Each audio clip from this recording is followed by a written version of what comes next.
কেমন আছো? আশা করি তোমরা সকলেই ভালো আছো। চলো আজকে বেরিয়ে পড়লাম রথযাত্রার উদ্দেশ্যে। দেখো স্টেশনে পৌঁছে গেছি। স্টেশনে এসে দেখছি তারকেশ্বর যাত্রীদের প্রচুর ভিড়। এবার তারা সবাই যাচ্ছে জল ভরার জন্যে। দেখো এবার দেখো ট্রেনে উঠেছি, এবার টুকটুক করে ট্রেনে চড়ছি। এবার ট্রেন থেকে নামবো, স্টেশন এসে গেছে। এবার নেমেছি, নেমে এবার হাঁটা দিয়েছি, কিন্তু তো ওখান দিয়ে সিঁড়ি দিয়ে তো যাওয়া যাবে না, এত জল জমেছে বেলুড় স্টেশনে যে কি বলবো। আমাকে রেল লাইন পার হয়ে তবে আমাকে যেতে হলো। দেখো তোমাদের সাথে শেয়ার করব, এত জল। যারা জানো তো জানোই, আর যারা জানো না তাদের জন্য আমি আর কি বলছি যে এত জল হয় বন্ধুরা। মানে ব্যাক ক্যামেরা তোমাদের অন করে দেখাচ্ছি, আধা হাঁটু জল হবে কোনো দিন। এই সিঁড়ি দিয়ে তো যাওয়া সম্ভবই হয় না, একটু বৃষ্টি হলেই জল জমে যায়। এত জল 12 মাস ওটার মধ্যে জল থাকবেই, তার মানে ব্রিজের নিচে। এবার টোটো ধরার জন্য রওনা হলাম। টোটোতে উঠে এত বৃষ্টি হচ্ছিল, আর তোমাদের সাথে ভিডিও শেয়ার করতে পারি। এই যে বন্ধুবাড়ি পৌঁছে গেছে, তার ছাদে উঠেছে প্রসাদ খাবো বলে। আর এদিকে দেখো সকলেই বসে আছে, সবাইকে হাই করতে বলে কেউ হাই করলো না, ওরা এত বদমাস।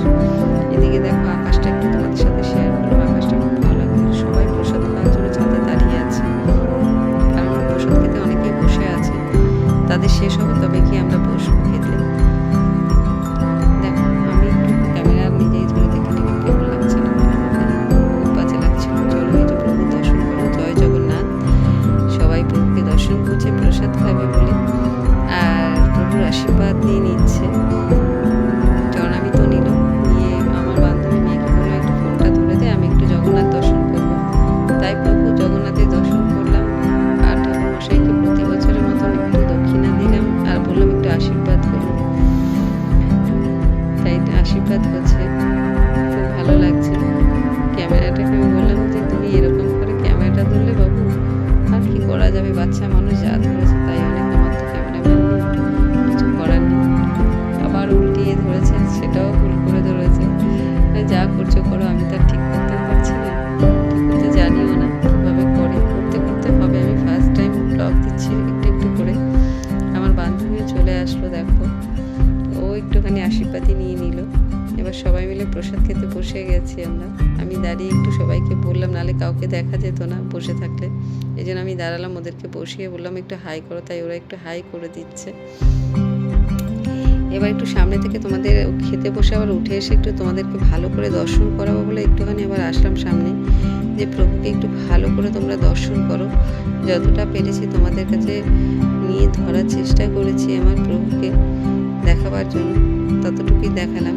এবার প্রসাদ খেতে বসে পড়েছি, সবাইকে প্রসাদ দিচ্ছে উনি।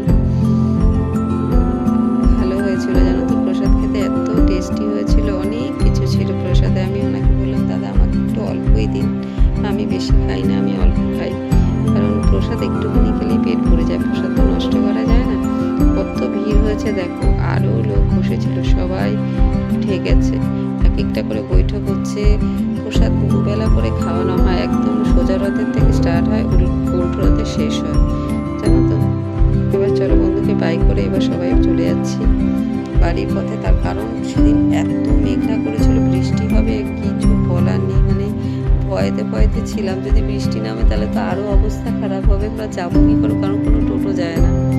নেমে গেছে, চলো তোমাদেরকে রথটা একটু শেয়ার করে দিই। দেখো রথটার এখানে দাঁড়িয়ে আছে, আর চূড়াটা খুলে রাখা আছে। দেখো সবাই মিলে এবার বেরিয়েছি। আমার বান্ধবীদের বললাম একটু হাই করে দে, কেউ হাই করলো না। দেখো বান্ধবীর মেয়ে মুখটা ঢেকে থাকবে, মুখ দেখাবে না, ওর এত লজ্জা। আমি বললাম তুমি মুখটা ঢেকে আছো, তাতে কি আছে, সবাই তো দেখিয়েই নি। যাই হোক, তার দেখানোর ইচ্ছা নেই, আমি আর জোর করে তাকে দেখালাম না। সে সামনে গিয়ে দাঁড়ালো, আমি বললাম চল আমরা তাহলে যাই, টোটোতে উঠবো। এই বলে আমাদের গন্তব্যস্থলে রওনা দিলাম। চলো ব্লগটা যদি ভালো লাগে একটু লাইক শেয়ার কমেন্ট করে দিও। Tata bye bye.